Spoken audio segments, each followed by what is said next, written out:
ایک صحابی تھا حضور کا، اس کا ظاہر نام تھا، وہ دیہات کی ترکاریاں لاتا اور مدینے میں بیچتا، اور حضور علیہ الصلوۃ والسلام شہر کی چیزیں اسے تحفے میں دیتے۔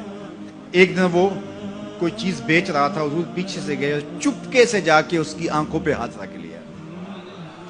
یہ کبھی آپ نے بھی کیا ہوگا، اس کو کہتے ہیں کولی بھرنا۔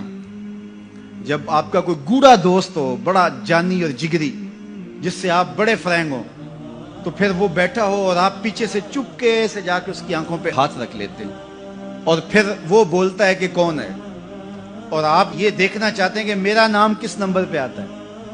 بات تو کرتا ہے کہ جناب تجھے یاد رکھتا ہوں، تو آج میں نے ہاتھ رکھے ہیں تو ظاہر اپنے قریبی دوستوں کا نام لے گا، تو میں کس نمبر پہ آتا ہوں۔ تو کسی کی کولی بھرنے کا مطلب یہ ہوتا ہے میں دیکھوں تو صحیح اس کو میرے سے محبت کتنی ہے۔ تو اللہ اکبر، وہ بیٹھا تھا، حضور پیچھے سے گئے، چپکے سے جا کے اس کی کولی بھر لی۔ اب حضور کے ہاتھ آنکھوں پہ آئے ہوں اور سینے تک ٹھنڈ نہ گئی ہو، یہ کیسے ہو سکتا ہے؟ اس کو نہ پتا چلا ہو کہ حضور ہے۔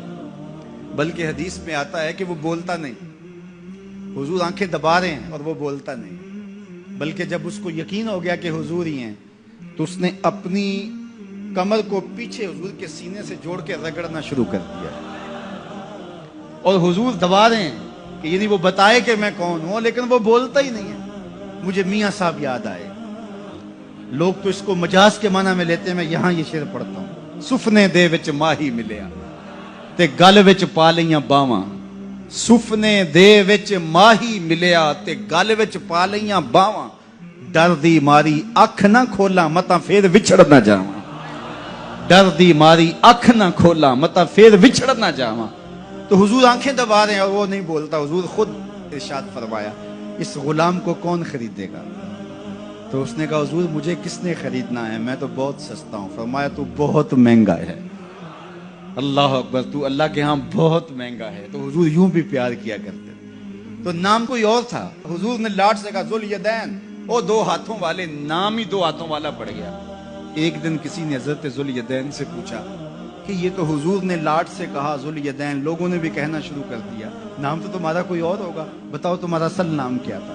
حضرت ذوالیدین بولے میرا اصل نام وہی ہے جو حضور نے رکھ دیا ہے۔ ساری زندگی اپنا نام ہی نہیں بتائے، کہا میرا وہی نام ہے جو حضور نے رکھ دیا ہے۔ حضرت سفینہ رضی اللہ تعالی عنہ، اللہ اکبر، سفینہ کس طرح ان کا نام پڑا؟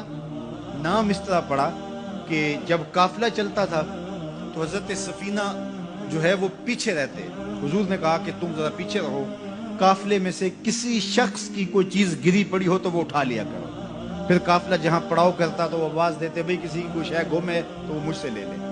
تو کسی کی کوئی چیز گری ہوتی، کسی کا جوتا گرا ہوتا، کسی کی کوئی اور چیز گری ہوتی، کسی کا کوئی برتن گرا ہوتا، تو وہ ایک دن حضور نے دیکھا کہ انہوں نے بہت ساری چیزیں اٹھائی ہوئی، اور سفینہ عربی میں کشتی کو کہتے ہیں، بڑی کشتی کو۔ تو حضور نے فرمایا تو سفینہ ہے، تو کشتی ہے؟ اللہ اکبر، نام ہی سفینہ پڑ گیا۔ ایک قافلے میں بچھڑ گئے، پیچھے رہتے تھے، بچھڑ گئے، قافلہ نکل گیا، اب جنگل ہے اور کوئی رستہ سجھائی نہیں دے رہا۔ خیر کیا دیکھا کہ ایک شیر ہے، انسانی بو سونگ کے حملہ آور ہونے کے لیے آگے بڑھا۔ تو شیر جب قریب آیا نا اور حملہ کرنے لگا تو حضرت سفینہ نے شیر کو کیا کہا، سن لو ذرا۔ شیر کو مخاطب ہو کے اس کی آنکھوں میں آنکھیں ڈال کے کہا یا ابل حارث انا مولا رسول اللہ صلی اللہ علیہ وسلم، اے جنگل کے بادشاہ سن، میں رسول اللہ کا غلام ہوں۔